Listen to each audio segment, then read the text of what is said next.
Guys, I saw the video of the comedian basically going absolutely crazy in regards to Puerto Rico at the Trump rally. Listen, bro, I saw it. Okay, absolutely, I saw it. And I was confused. I was like, bro, why would you do that there? Okay, like optically, if you know that there's somewhat of a stigma on anyone who has any type of right-leaning politics like that, okay, why would you do that there and then record it for the public? Like, did you know how the public was going to respond to this? Because they were going to respond. Because, again, unfortunately, there are swaths of people in the United States of America that are thoroughly, absolutely confused that there are people outside of the United States of America that really don't even need passports to come to the United States of America. Why? Because this is an American territory, right? There are people who don't know this for some reason. And it's absolutely confusing. Puerto Rico is a U.S. territory, guys, period. All right? Guam, U.S. territory, USVI, right? These are all places where you can go if you want to go somewhere, for example, that you do not need passports to go to, or any type of crazy visas or anything. These are Americans. They just don't have statehood, right? Like, so when the hurricane happened a while ago in Puerto Rico, people were absolutely confused. They were like, bro, why are we sending money to Puerto Rico? Bro, Puerto Rico was us. All right? I don't understand the confusion. Like, you learn that in geography. Guys. You learn that, right? No? That's crazy. But all right, listen, this is a suggestion via Discord. The name of the video is Puerto Rican superstar Nicky Jam withdraws his Trump endorsement. What's interesting about that is I saw that coming. Okay, so Nicky Jam's basically he's a Republican, right? He's a Republican. And so when the Puerto Rico comments started, floating around, it was just like, garbage? Huh? What do you mean by that? So, of course, he took the absolute offense to that happening. All right.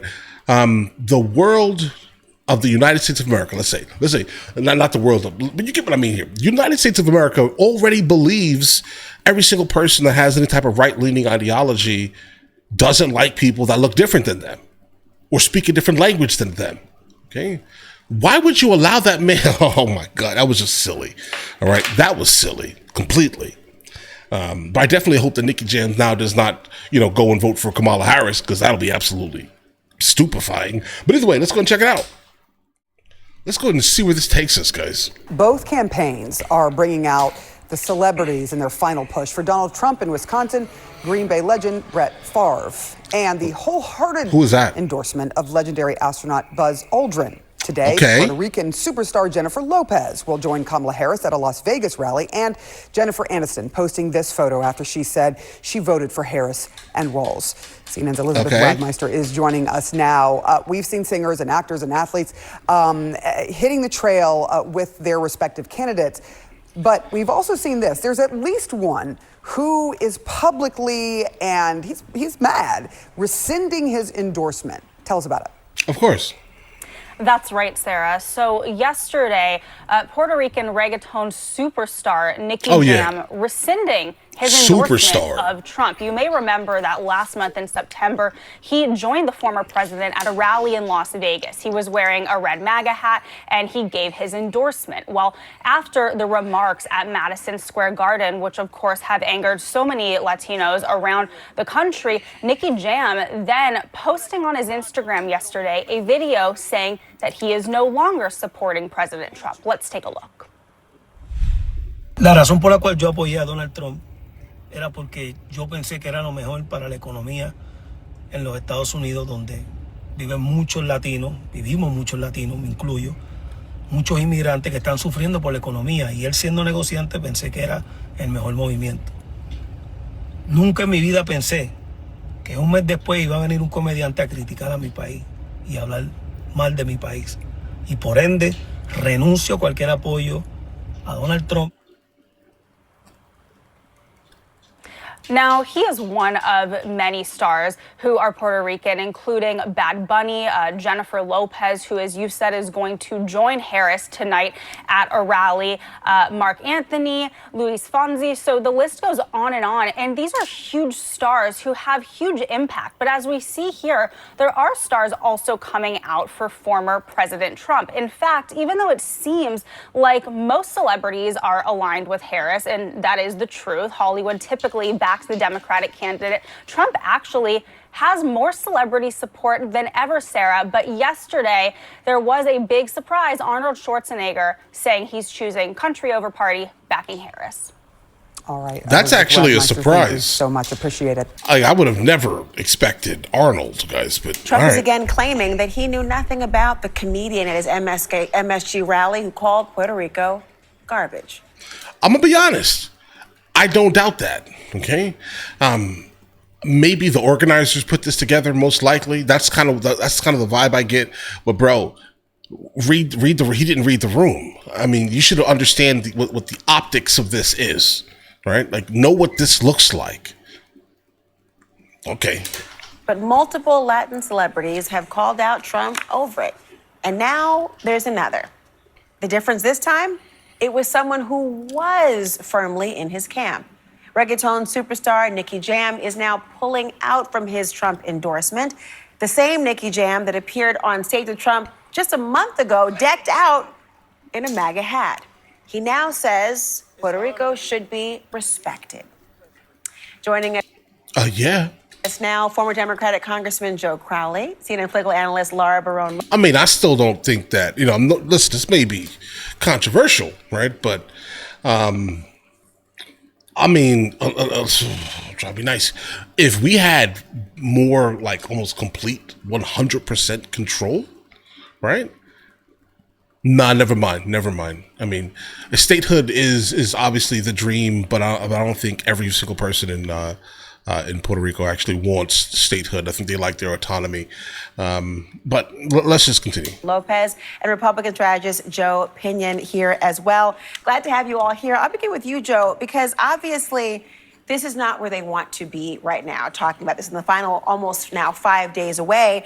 Harris was closing her rally tonight with a swipe at Donald Trump and a promise to be a president for everyone. Listen to this. Unlike Donald Trump, I don't believe people who disagree with me are the enemy.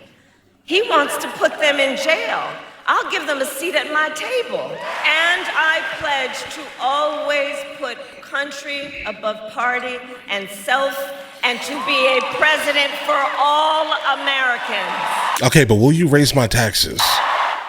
So, Joe Crowley, in these last 6 days, can she recover, not from her own statements, but from Biden's gaffe? Well, I was there last night. I was with 75,000 people with my wife, and it was powerful. Biden. To be there with those folks. And I listen, look, the reality is that there's not a bad bone in Joe Biden's body.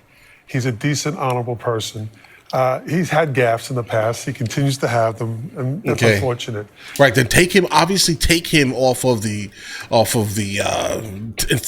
in front of the camera. At the same time, Donald Trump just a month ago described Democratic supporters of Kamala Harris as scum and as garbage. And there wasn't I mean, generally, if you are in the camp of wanting to just willy-nilly delete babies, I mean, I don't know how I could personally call you nice things. I wouldn't probably use those exact words, right? But I don't know. I mean, what do you want me to say to that? What do you want me to say to that? Blink of an eye from anyone.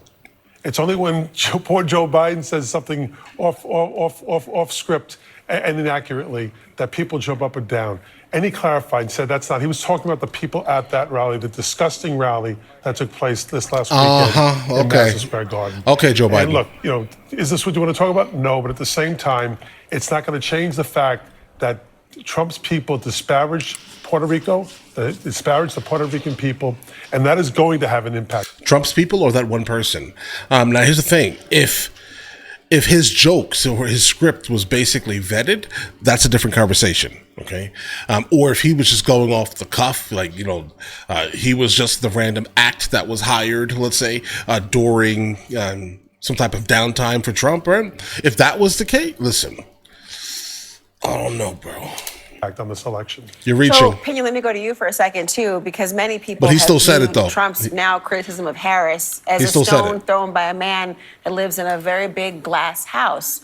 Why do you think he is choosing to seize on this particular moment in the way that he has? As a firm reminder to Republican voters all across this country that from 2016 and beyond, that there has been public contempt for any and everyone that has supported President Trump, that has continued to support the Republican Party. And so, look, I would tend to agree with former Congressman Crowley. Yes, Joe Biden has had many gaffes, but it is not his gaffes alone that Republicans arrive at this conclusion.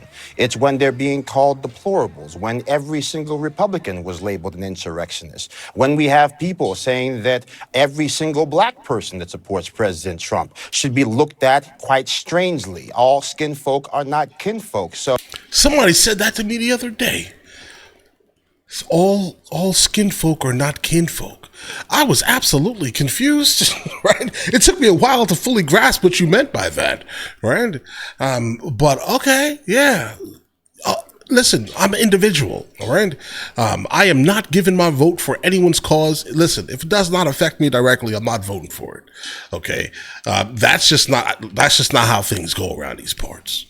All right. Either way, there has been a permission structure that has been created in this country, in the media, that permeates the political left, that does allow for Republicans to be disrespected. So we are not going to be having a conversation about reaching the high ground of civility over the next 6 days. It's not going to happen. We need to have it over the next 10 years. But if we're talking about this election, I think we should just be honest about the fact that that disrespect has been flying for a very long time out of check. Well, Laura, let me bring you into this conversation because I wonder if it's satisfactory to the American voters to go, oh, but you both do something wrong, therefore they cancel it out. Or they look at this in a very different way. And frankly, Harris has come out to say, as we played it tonight, that she wants to be a president for all. Remember the Fox News interview with Bret Baier, she wouldn't take the bait to try to say something disparaging about Trump voters. So how do you contextualize this in terms of how the Harris campaign needs to address this? Have they done enough? I think she's certainly done a lot. I mean, look, these two instances are completely different. That's just objectively factual. Kamala Harris, her entire campaign has been saying that she wants Republican votes, that she wants moderate Republicans to vote for her, that she surrounds herself with Republicans that are super conservative like Liz Cheney and Adam Kinzinger, and that she is going to put a Republican in her cabinet. She has made very clear that she wants all of their votes and that she wants to represent everyone. Donald Trump has a pattern of calling Democrats and Americans, fellow Americans, enemies from within. That echoes Nazi rhetoric, saying that Democrats are enemies. These are fellow Americans again. You just repeated yourself. What she's saying is valid, right? But she just repeated herself. Give me something different. And fellow Americans are enemies that are worse than authoritarian leaders like Putin. Those are all statements that Donald Trump has made.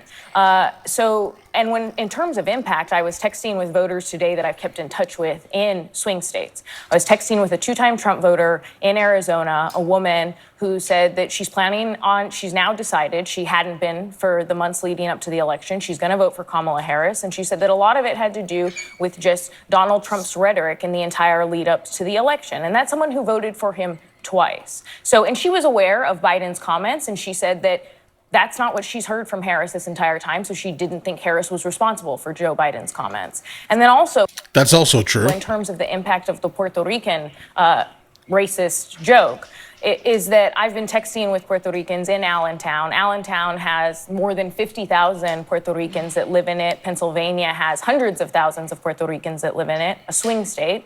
And seems to have broken through there. And a lot of them in those communities are not happy with those comments. That was wild. Spanish language radio disc jockey that I was talking to there in Allentown said that he has Puerto Ricans calling in saying that they weren't necessarily motivated to vote before, they were a bit apathetic, that they're going to vote now. So in terms of actual impact on voters, it appears as though the racist Puerto Rican jokes is having more of an impact on voters than Joe Biden's gaffe.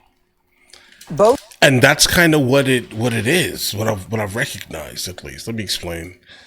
All right, so I come from a very interesting bloodline of people. All right, my mother is from La Vega, Dominican Republic. And what's interesting about that is like listening to her speak about how, things, what matters to her specifically. And then actually speaking to a cousin of mine who is directly from Puerto Rico, right? I can definitely tell you this right now. That was the worst thing that could have happened. Okay. That was not good. That was like, you should have vetted, like, listen, if this person is going to speak, okay, on camera, right, like on Trump's stage, okay, oh my God, why would you allow that man to speak without knowing exactly what's being said? I mean, I get it, the whole concept of being unscripted and real, right? But read the room. Like, you have to understand how certain people, okay, already think of the right-leaning parties. You have to be fully aware of that. That was the silliest, stupidest thing I have probably ever seen. Like you were just not cognizant of the optics of that. And who is that comedian? Like, is he like known? Well, obviously he would be probably super known, but I can only imagine that either he's going to get a lot of new people liking him, mainly the people who still really don't recognize geography by any means, I guess, right? I'm guessing. Or a lot of hate watchers. That's it, bro. Because you just, like, coming from like straight Latinos, guys, I don't know how that's going to work. Okay. But again, it's not a monolith. Like, none of these things are, right? So there are going to be people, obviously, who care none about the statement. They probably laughed at it, right? It is what it is. But Nicky Jam's in like that. I would expect that because, again, his entire base is mostly Puerto Ricans. So if he backs it, he's messing up his career, right? Is he going to vote for Kamala Harris? No chance. He's still going to vote for Trump. Okay, let's just be real here. All right, you can take your endorsement back, but based off of what Kamala talks about, I don't care about none of it. Not like that. Not like that. Like, I'm trying to think of a couple. Like I'm a straight man. What's in it for me that she talks about? I like the fact I like my masculinity. I'm not afraid of it, nor do I think that it's toxic by any means. So I'm just trying to figure out what exactly does she specifically have to offer me. I like my guns, and I pay way too much in taxes. So if you're gonna raise my taxes, and her plan outlines specifically my tax bracket. Pass, hard pass, Kamala Harris, hard pass. All right, but all right, listen, you guys all have an absolutely amazing day. Enjoy your day thoroughly. Guys, before we go, are you guys subscribed to the other channels? Logical Movie Reviews with Mr. L. Boyd along with Mr. L. Boyd Music. Both are found in the description. Check it out.